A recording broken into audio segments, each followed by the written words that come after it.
So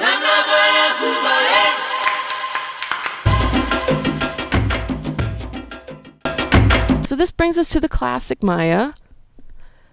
So 1750 to 1050 BP. And this does appear to occur pretty much in these central lowland areas and into the southern lowlands. This is its fluorescence, or the golden age of the Maya. We have a huge population here. In the central lowlands alone, we're talking about 3 to 5 million people, and that's probably an underestimate. There's only about 300,000 people living there today. So if people today are having trouble producing food, which they are, you can imagine what it would have been like when you have 3 to 5 million people there trying to produce enough food. And all of the Maya region estimates range from 9 to 12 million people. Now these are organized into polities, or you can kind of think of them as little city-states. 40 to 50 of them have been identified through emblem glyphs. And I'm going to show you a few of those in just a few minutes. So these polities generally have an urban core that's surrounded by elite family compounds and then houses of the retainers, or the servants, for the elite family. And then the commoners are spread out over kind of the hinterlands. The polities are of varying sizes. Some only take a couple days to walk across, and some of them take many, many days to walk across. The urban core population was also highly variable. Like Tikal, we estimate about 125,000, but at the site of Copan, which is in northern Honduras, about 25,000. But again, that's just the urban core itself, not taking into account the hinterlands. Again, I mentioned this earlier, that this is not really the best place to do agriculture. So the Maya came up with several different techniques to try to produce food. Over time, it seems that they would decrease the fallowing time, which means you let everything grow back onto the field and don't use it. But over time, they decrease that. And that's what we're also seeing today, where if you can leave it 2 to 3 years in fallow, that's considered pretty good. Ideally, you would leave it for about 15 years. They started to do terracing on hillsides. They did tree cropping, which is basically, orchards. They would do dooryard gardens outside of their houses. They did something called the pet cote, and that is where they would go into the rainforest and kind of farm economically important trees like rubber and so forth, but it was very small. They didn't do like huge areas. They would just find a few trees and set those apart and maintain those particular economically important plants. They did raised fields, or chinampas, that we talked about with the Aztec. And they also did something called silviculture, which just means that they used the fallowing fields, but they didn't actively work it. So if corn grew back, or if squash grew back or something, they would harvest that, but they wouldn't actively plant and weed and so forth. The classic Maya is known particularly for these urban civic ceremonial centers.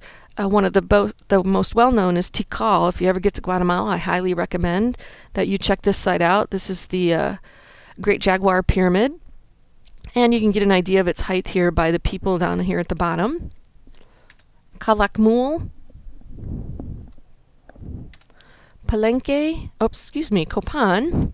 And here's a reconstruction of Copan. It's kind of interesting. Copan is often referred to as the Paris of the classic Maya world, and Tikal is often referred to as the New York of the classic Maya world. So we've got art and economy. And here's Palenque, and then Dos Pilas. So again, classic Maya known for these major temple centers. Classic Mayan society was hierarchical in nature, but 3 primary levels. We have the king and all the nobles, and we have the lords and the officials, and we have the commoners.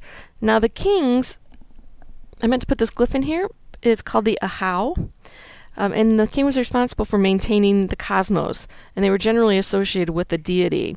They were responsible for maintaining agriculture fertility. So if they didn't, it appears that the Maya commoners were rather fickle, and if the king wasn't living up to what he was supposed to be doing, they would go to another polity. This was usually an inherited position through male relatives. There are very few queens, although we do see some important women pop up in some of the iconography. The king had to be a powerful warrior, did go out and fight. They didn't sit home and let people fight for them. They were leaders. And what's interesting is that they did surround themselves with other male nobles, so family members, other important men. And they were generally artisans, so sculptors and painters, scribes, and of course warriors. So people did go out to fight even if they had high rank.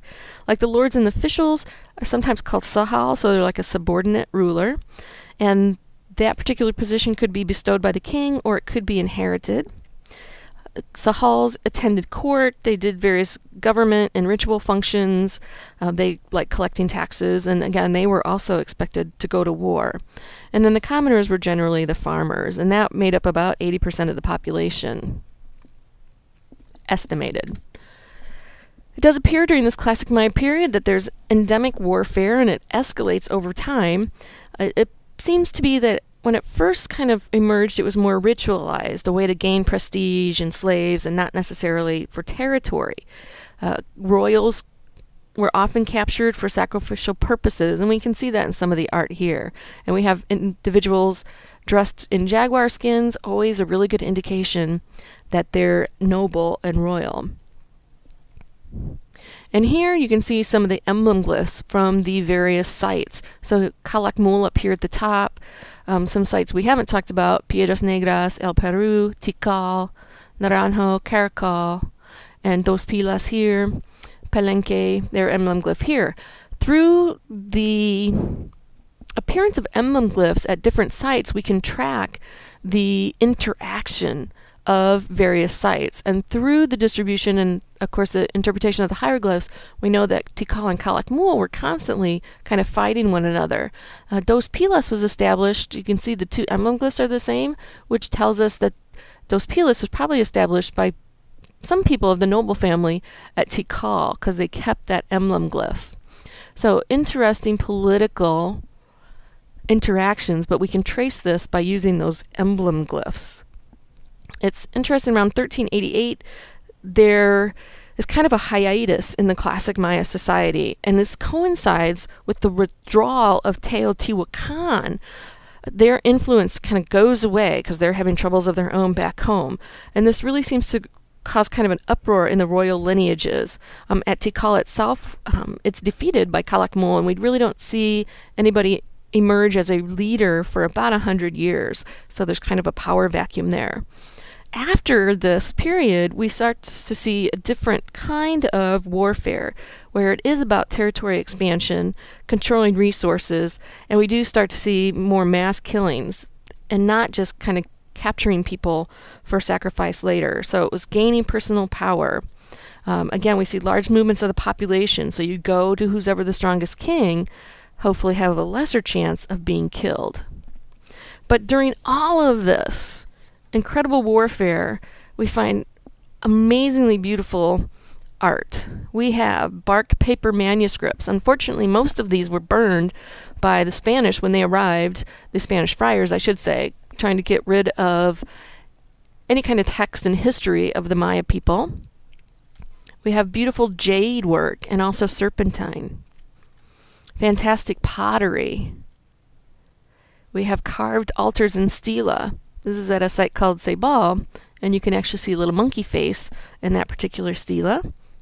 And then we have these beautiful murals. So we do find paintings at different sites, but the site of Bonampak is most famous for its series of murals here. And many of the kind of paintings that you've seen in this particular lecture are from Bonampak. And then we have some amazing architecture. So even while all the fighting was going on, the kings were able to conscript people to build these massive, massive buildings. So here's some kind of a series of pyramids just to show you the varying kind of sizes and shapes over time and space. So some of these are from later periods like the post-classic, some from the classic, but you can kind of see here the differences in shapes. You can see some basic similarities at the site of Caracol, and this is the site of Uxmal, and kind of reminiscent of some of the things we might have seen in central Mexico a little bit. But you can also see at Chichen Itza, totally different than what we see at Etzna, and totally different than what we see at Tikal. Basic step pyramid formation, but some differences in the actual final form.